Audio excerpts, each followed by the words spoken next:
When was the last time you were compared with someone else?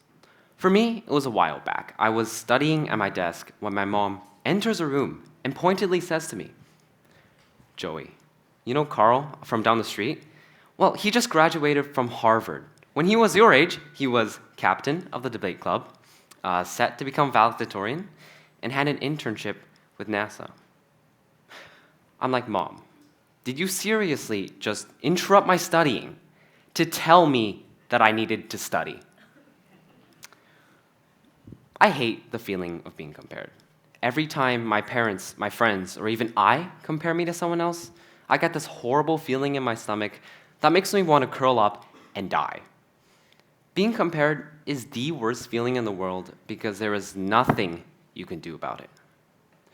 But let me tell you a story. Okay, about a year ago, our class was assigned a month-long project that was worth 30% of our science mark. But this wasn't a regular run-of-the-mill PowerPoint presentation. No, this was the science fair. The science fair, the nationwide Canadian science fair.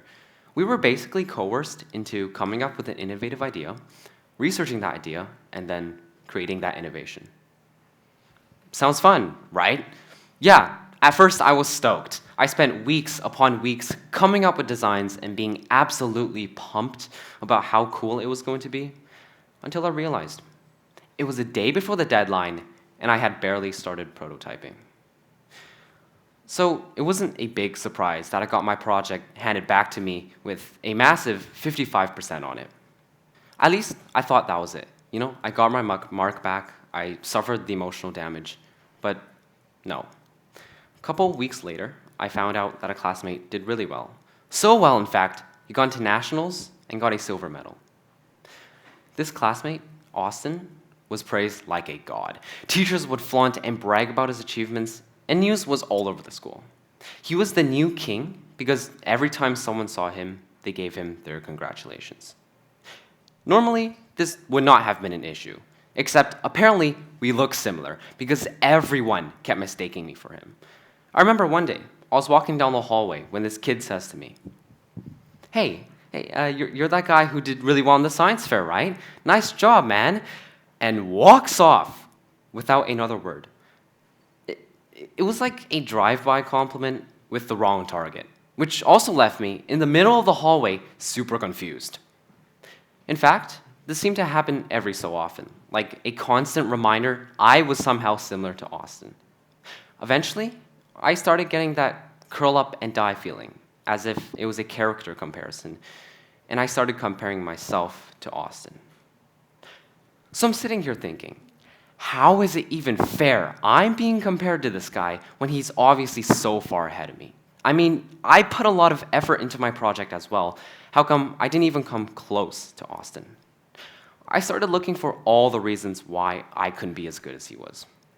Was he a better person than me? Was he just smarter than me? Did he have more hours in the day? Was he pulling 40 hours of 24? This kept running through my mind because I assumed there was something wrong with me. I just assumed I was somehow inferior until I actually looked at his project.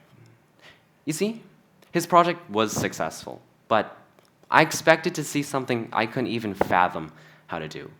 Instead, I saw that his idea, process, and final product were things anyone with a dedication could achieve. And just like that, I realized we weren't that different. He wasn't the embodiment of a god, nor was he inherently smarter than me. He just had better tactics. He just had a better process. Before, I was comparing my character to his character. I was saying, he's obviously so much better than me, there's nothing I can do. But now, I'm realizing I can do what he could. I just needed to find out what tactics Austin used to outperform his competition. This is the first step. You need to compare your skill. Are you comparing skill level and hard work, or are you just comparing yourself as a person? Austin had obviously figured out something I hadn't, but that didn't mean I couldn't. In other words, I first had to be aware of our difference in skill level. The second step is to notice. What is the specific area you're being outperformed in?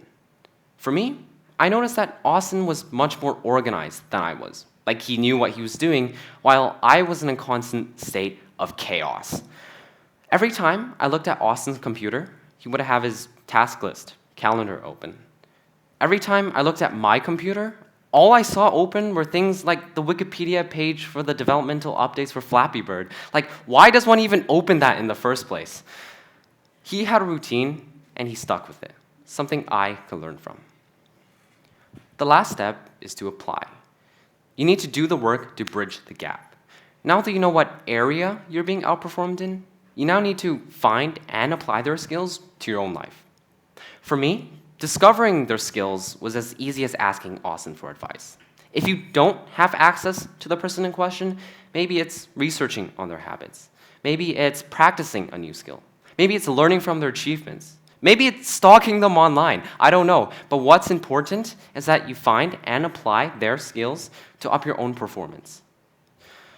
A month after the results of a science fair came out, I was having a casual conversation with Austin when it just popped into my head to ask him, hey, so how did you manage to do so well on the science fair? Surprisingly, he was super excited to fill me in. He talked about to-do lists, a dedicated work reward system, and just a worrying amount of coffee. Over the next month, I organized my life together using the tips and tricks he gave me. Every day, we would check up on each other's progress, and needless to say, Austin was a great guy who helped keep me accountable. A short while after, our last month-long 30% project rolled around, and boom. All my hard work had paid off. I scored a perfect 100%, putting me on top of my class. So, by comparing myself to Austin, and by having other people compare me to Austin, I benefited hugely. Not because I compared my character, but because I compared my skills. If I hadn't taken those 3 steps, I would still be here wishing I was as smart as Austin, when in reality, I am. I just wasn't aware of his system. And best part about that is, all I did was compare, notice, and apply to completely upgrade myself as a person and make a great friend along the way. And you know what? The next time someone, maybe it's your mom, is telling you about a guy named Carl who graduated from Harvard, saying how he pulled 40-hour work sessions out of a 24-hour day, or how he, earns enough money to go on vacations monthly, ignore that curl up and die feeling and say, Mom, give me his email. Because if you just compare, notice, and apply, you might just find that next time people are being compared to you.